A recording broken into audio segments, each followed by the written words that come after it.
Nalaglagan siya. Boss, nalaglagan ang parcel. Ha? Ito. Salamat, salamat. Big bag daw. Ay. Uwi na ako. Salamat. Ay. Salamat. Wow, umulan pa rin eh. Sige ba? Ingat, ingat.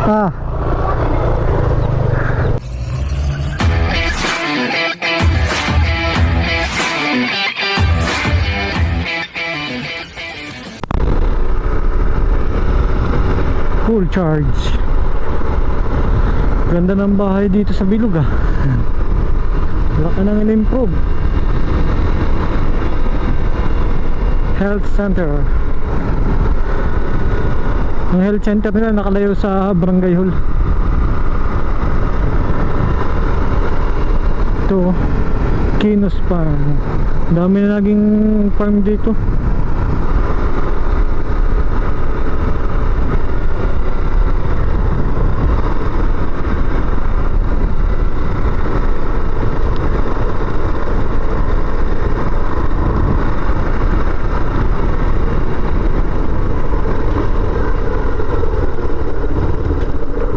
Ay, tumilaman.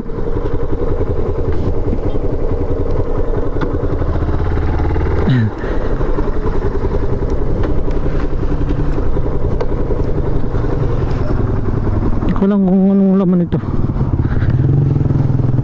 May laman niya, may parcel. Siguro ito sa nakasalubong kong mag-deliver. Anong pangalan nito? Naglagan siya ng parcel oh.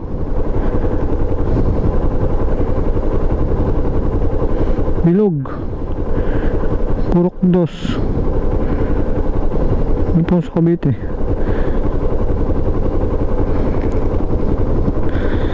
Oh, sino kaya ito nalaglagan na ito?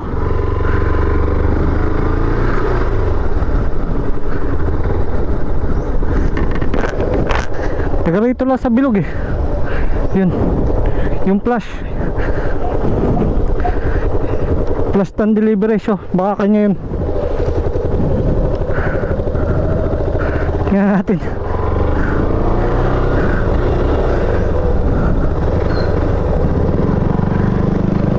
Ito mag-delivery ng flash. Kasi ito flash oh. Flash TikTok. Baka kanya ito, nalaglagan siya. Boss, nalaglagan ang parcel. Ha? Ito. Salamat, salamat. Hindi ako banda. Dito lang sa may gate pagpasok dito. Ay, binabaan ko. Sige, sige. Buti nakita ko agad siya. Hindi na ako nakalayo.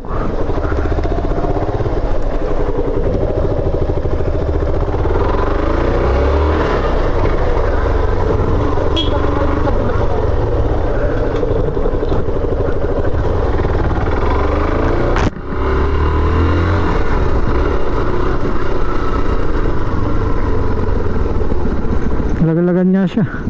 Kala ko doon sa nakasalubong ko eh. Hindi pala, kanya pala.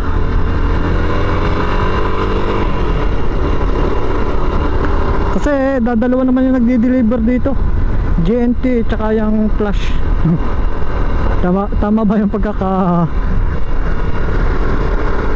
flash delivery?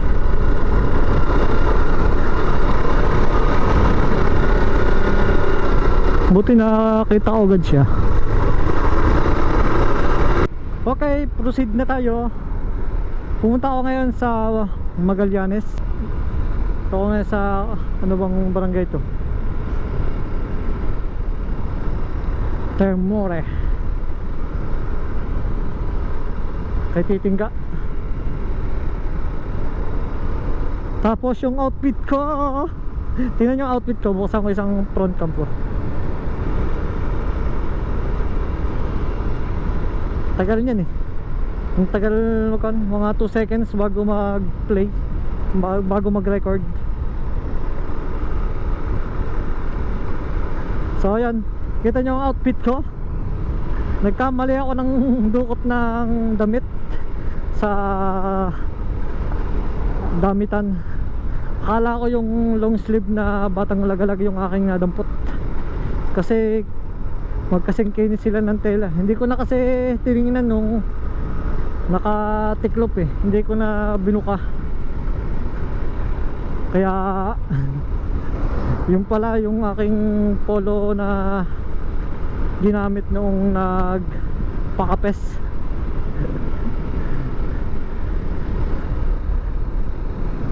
Yun no, ganda, dami ng mga tinatayong kon dito ah.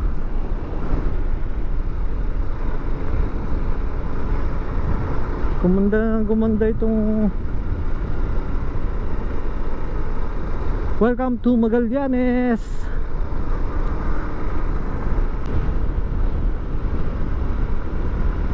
So sa gitna naman yun, wala pang isang oras sa biyahe siguro kung bibilisan, pero kung chill lang baka may isang oras. Ganda na ng daan dito. Dati nung wala pa akong motor, biyahe pa lang kami napunta dito sa Magallanes. Hindi pa mga ganito ang daan. Napakaganda na, tapos ang daming ng mga tinatayong mga farm tsaka mga bahay ng malalaki. Naglakihan ng mga bahay dito, nag-transform. So sa biyahe natin to, subukan natin males yung paggamit ng background music, kasi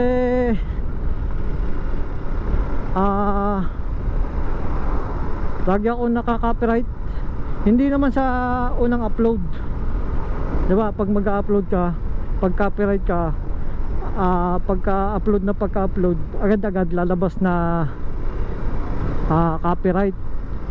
Yung sa akin hindi.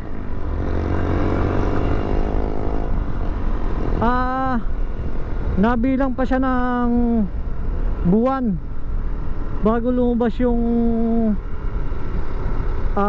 copyright. So kada update ni YouTube, doon siya lumalabas yung copyright. Kaya subukan natin males yung paggamit ng background music. Hopefully, sana pero hindi naman kasi hindi rin kasi may iwasan gumamit ng background music eh. Hirap kasi gumamit ng background music pagka hindi ka pa talaga monetize.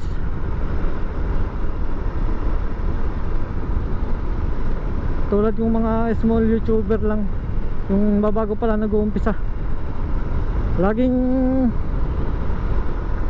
kahit yung music na gamitin mo yung pangit na, nung wala nang alam mong hindi na makaka-copyright, copyright pa rin pag lumalabas eh, paglilipas ng ilang buwan. Marami na ako nabura na sa YouTube ko. Siguro nakakasampung bura na ako. Yung nakaraan, yung last na bura ko nung nakaraang linggo, 5 siya, sabay-sabay. Kaya subukan natin na wag gumamit ng background music dito, sana.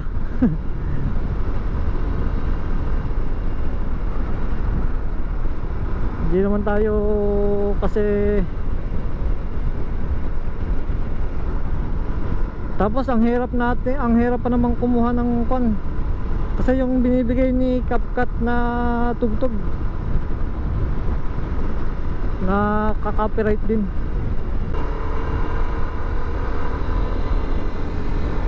Dito buhay na buhay pa rin yung pagkuha ng tubuhan. Hindi pa kasi masyado napapasok ng konti ng mga subdivision. Kaya ang ganda pa dito ng lugar na ito. Ganda ng daan. Saka ang lusot nun. Ang dami na rin na kwan, mga motor shop na nagtayo dito. Halos magdikit-dikit sila. Tapos dito, ito. Nandito na tayo sa bayan ng Magallanes. Excuse me po.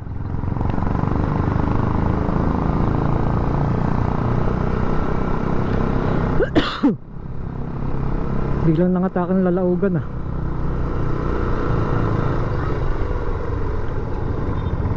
Ayun oh. Tayo na 7-Eleven. Ang ganda ng school oh. Mas pinalaki yung school. Poblasyon 1. Yun lang talagang yun. Dati dyan doon sa likod na yan ng bahay nakatira yung aking tiyahin.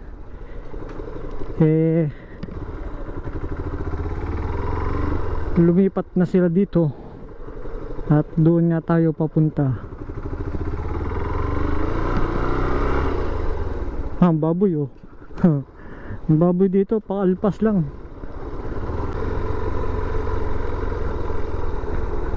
Dito tayo papasok. Ang problema, binarahan.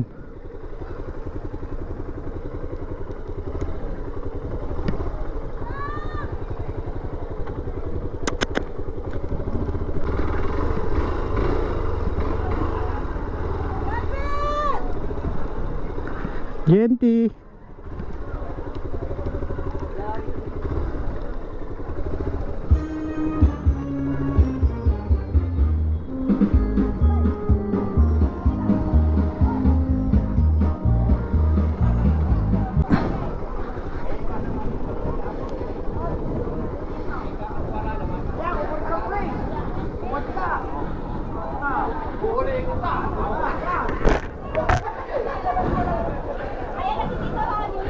Daming tao. Umpisa ang program.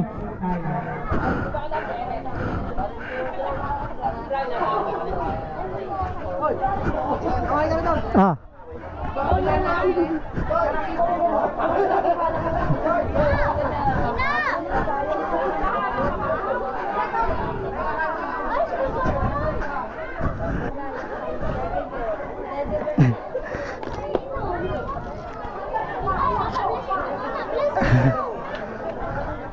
Teka lang. Nagulat ako sa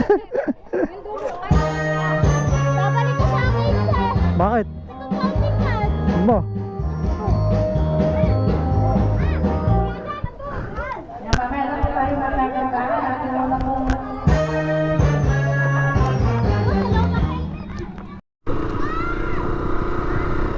Big break daw. So yun, ako ay uwi na ako. Salamat. Salamat. Wow, umulan pa rin eh. Sige po.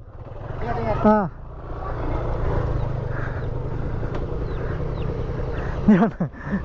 Hindi ako nakakilala. Ang dilim na kasi dito. Baka biglang pumatak ang ulan.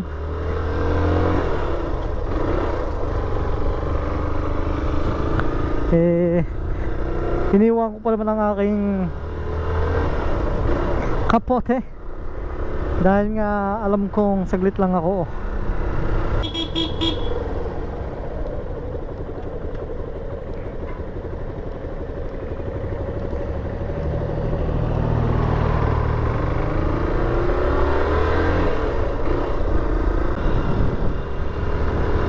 Tingnan nyo naman ang langit. Pagkadilim. Ganda ng sniper.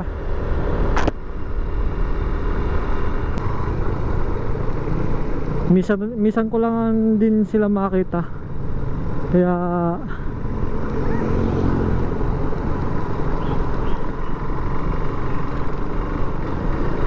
baka sabihin nagbago na tayo sa kanila, diba? Baka sabihin hindi ko na sila kilala. Kaya pag may pagkakataon bakante, yun, nago tayo.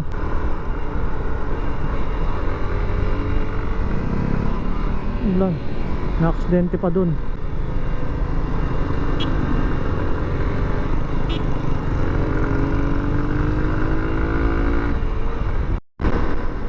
Sarap talaga dito sa parteng ito.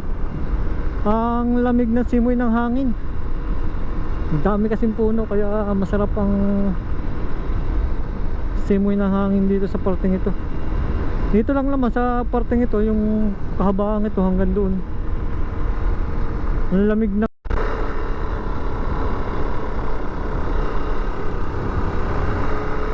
Marami pa rin ang may kapihan dito sa parteng ito. Kay Titinggana ito, nakalampas na tayo ng arko ng welcome ng Magallanes. Kaya parteng ito kay Titinggana.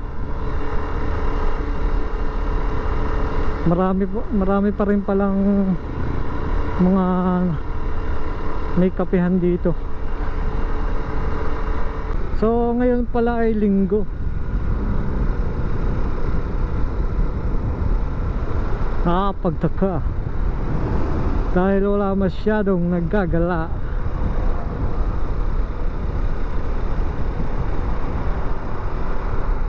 Dumaan ako sa Twin Lakes ko eh.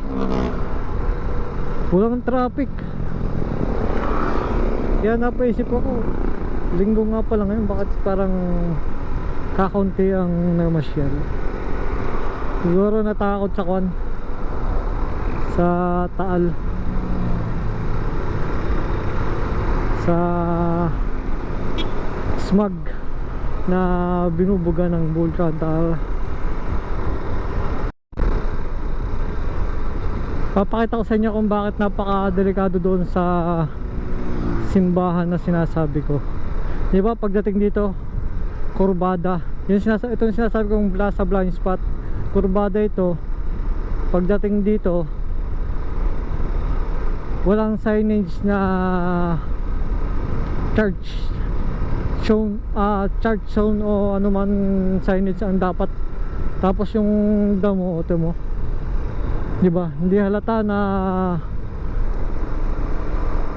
may simbahan doon. Walang signage. Dapat may signage doon para maiwasan yung mga aksidente. Doon kasi yung lagi na nagkakaroon ng aksidente sa simbahan na yun. Donald, nabuling ko.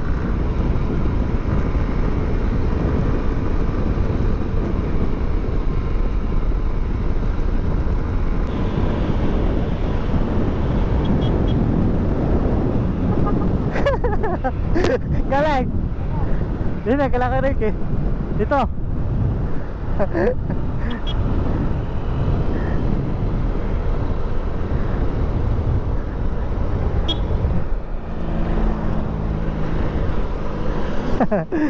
Binat si Donald yun eh.